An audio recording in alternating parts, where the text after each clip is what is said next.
All right, welcome back to another episode. Ryan and Kevin here, and today we have on the seventh ranked featherweight Josh Emmett. Josh, first off, how you doing, man? Doing good. How about you guys? We're doing Doing good. good. Great to speak to Good. you. And so, you had that big fight against Shane Burgos back in June, I think it was, and you got that knee injury. Saw you're back in the gym now. How has recovery been going so far for you? Yeah, man, it's been going super slow. It's just because where they took the graft, I did the patellar tendon, and I've just been having anterior knee pain. Like my patella tendon did not heal back together how it's supposed to, and then they take a piece of the bone off the patella as well, and that just hasn't healed. So I feel like I finally turned the corner. I did a kind of different like treatments. I did PRP shots. I just did some stem cell therapy like 2 months ago. So I think with that, it started to help heal those areas because before it wasn't healing at all, and now it's healing, but it's just so slow. It's more frustrating than anything. Yeah. Definitely, yeah. Yeah. So now your knee injury, it was a full torn ACL, right? Yep. Yeah. Yeah. And so how long was the surgery for that?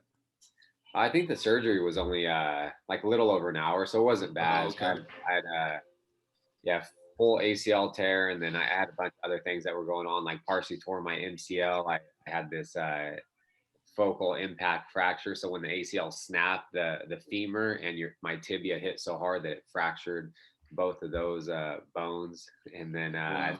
Baker cyst that everyone has behind their knee, it kind of ruptured. So at least I won't have any more issues with that. Yeah, Yeah. that's great to hear. And so now after the first round, when you originally heard it, did was the pain really bad, or did the adrenaline and you just be in the fight you didn't really notice it? No, yeah, it definitely hurt. It happened in the first 19 seconds of the first round. So it Oh was like wow. the second kind of like exchange. I kind of blitzed in, and I think as I was coming forward, he kind of like stiff armed me. So it was just a freak accident, It just yeah, it hurt like hell though. That's so you can see instantly. I kind of reached down and grabbed it, and then my knee just Hmm. kept buckling, and had no support, no stability, and no, it hurt, man. I think I feel like most fighters would have quit right then, but Yeah. yeah, Did it hurt more like as the fight went on, or did it like how did it feel like? So you first heard you said it hurt when the fight was going on. Did it get progressively worse or? um, no, it just kind of it just had this like throbbing, stabbing pain the whole time, and then Okay. the odd thing besides the pain, like I can deal with the pain. It was so awkward just because I had no stability, So it's like Yeah. uh, your ACL it stops your knee from hyperextending, So every time I put weight on it, it would just buckle. Oh. Um, yeah, it was man, it was the weirdest thing. So I didn't really get to do what I wanted to do. I just kind of had to resort to Plan B and just kind of just kind of throw bombs. But I didn't get to use my Yeah. movement as much as I would have liked to. I didn't get to use any wrestling. I couldn't really go to the body like with my left hand. I couldn't rip the liver. I couldn't throw a lot of left hooks because I have to transfer that weight. Even overhand right, Yeah. Yeah. I feel like is one of my like I don't care who it is. I'm going to land an overhand right, even if they think it's coming. I'll hit them with it. But I couldn't throw it as hard because you have to put all your weight on that front leg, and when you throw Hmm. overhand right, all that weight's on there. So people were saying that Burgos had a tough chin, which he's a great fighter, but I wasn't hitting him that hard. I wasn't hitting him as hard as I could have if I didn't blow out my knee. Yeah. Can I just say, man, that right hand of yours is scary. I remember that Michael Johnson fight. I was like, oh my gosh, you knocked him out cold. How That, cold. Yeah, that's out awesome. cold. That's why like in the third round when I was fighting Burgos, I switched southpaw and I was just landing straight lefts and overhand Yeah. lefts, and I was dropping him, because I could plant and distribute all that weight to the front leg, and I'm like I hit harder with my right hand. So I don't think he gets out of the first round if I don't blow my ACL. Yeah, well, that was a great fight. And now, after that first round, though, when you're walking back to your corner, is it going through your mind like, I'm not going to be able to finish this fight? Or you're like, I'm getting through this fight. I don't care what I have to go through. I'm going to get through this fight. Yeah, no, that's like by the time like the first round was over, I was kind of already, had those like conversations with myself within the first 20 seconds. So when it happened, it hurt. I thought about it. I'm like talking to myself a little bit. And then I'm like, I'm just thinking about, uh, like I know myself the best. So if I gave up, like everyone would have been like, okay, that's okay, because I had so many injuries and people would understand that, but I would have to deal with it, and I would be pissed. I'd be pissed at myself for giving up, and so that's one thing I'll never do. If someone's gonna win, no one's gonna just beat me up. Like no one's gonna beat me up. They have to put me out in order for me to stop. I'll never quit. I won't. You guys probably see it in some of the fights when people they want out of the fight, they just Yeah. cover up. They don't defend themselves. It's like, Yeah. or when a ref, asks you, can you as bad as it is, can you see out of your eye? It's like obviously if they say no or they do something, they know the ref's going to stop it. So I've Yeah. had I've had situations where you're hit in the eye or you're poked in the eye, and it's like you can't really see that well, and it's like double vision. But I'm not going to say no, because Yeah. I might as well just tap or have my coaches throw the towel in. So yeah, I kept fighting, and I kind of came up with that choice, minutes into the round. Right after it happened, I was looking at the clock and I was like, you only got 14 minutes left. Let's just do what we can, and we'll be happy when it's all said and done, especially with a win. Yeah, I don't remember, but did you tell your coaches about it after the first round? Like, did they know about it? I just can't remember because it was back in Yeah, June. You told them yeah, about it? they definitely knew, and Okay. my coaches, they know me so well. So as soon as that happened, that second exchange, Yeah. and I reached down for my knee, and then they were right there in the corner. I think when I went back to that corner, they were right behind me, so they could see like the pain I was in, and they saw my knee just buckling, and you can hear when my coach Joey, like he he knew right away, so he's swearing, and it's kind of funny because Oh, I wow. could hear him. He knew so well, and then I told Danny when I was going back to the corner, like my knee's fucked, and he's like, Yeah. oh, we know. So Well, looking back at it, you had a spectacular performance. That was in contention for fight of the year. If Willie versus Joanna doesn't happen, that's probably wins fight of the year, and a lot of positives from that fight. So how happy did that make you after the fight? Besides obviously the injury. yeah, no, it was and that's the thing. It was cool to be in the discussion and stuff like that.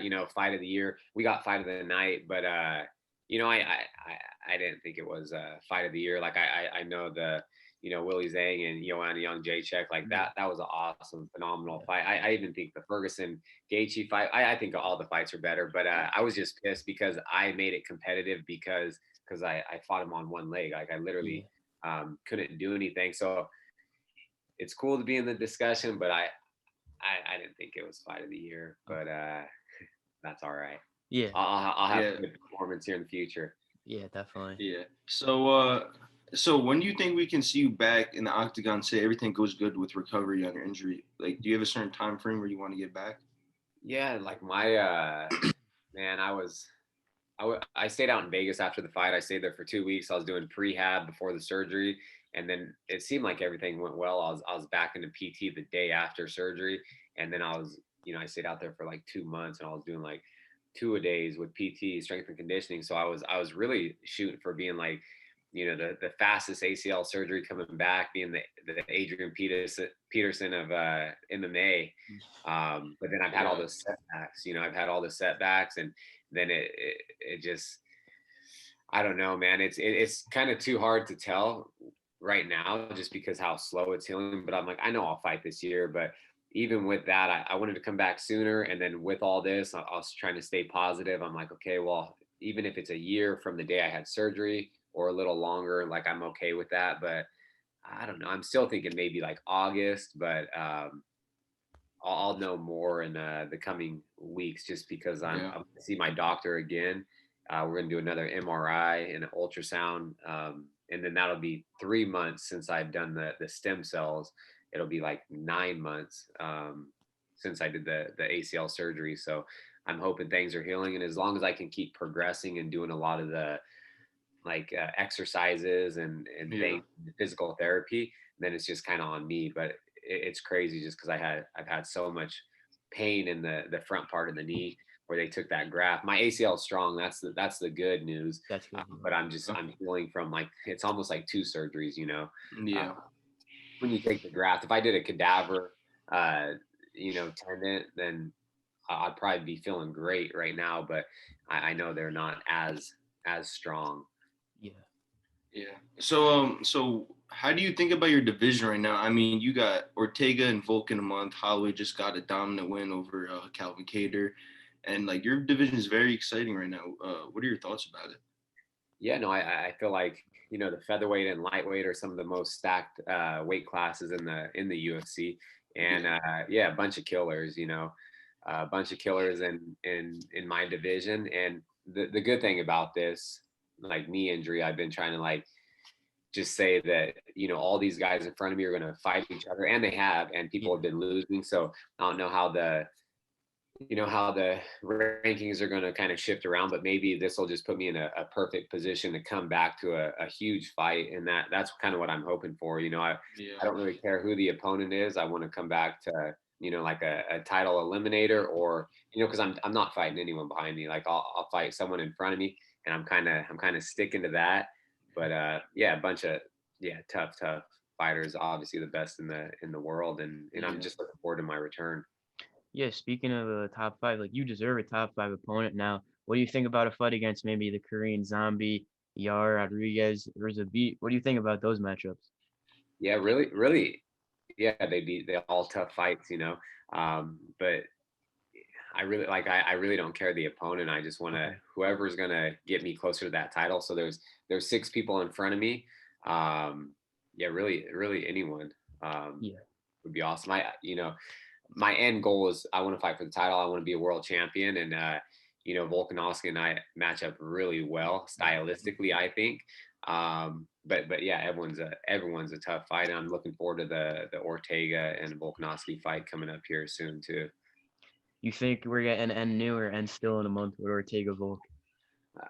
Like obviously Ortega is one of the best. He's Yeah. I think one of the best jiu-jitsu guys in the division. He's getting better and better. He's with the new camp, so his wrestling and his striking is only going to get better. But I just think Volkanovski is I don't think he's going to lose. Like his kickboxing and is just so good. He stays in his shell. He sets up his kicks with his punches, or vice versa. He's great wrestling. He's compact. He's powerful, explosive, and anything can happen in the fight. But I feel like Volkanovski will get the job done.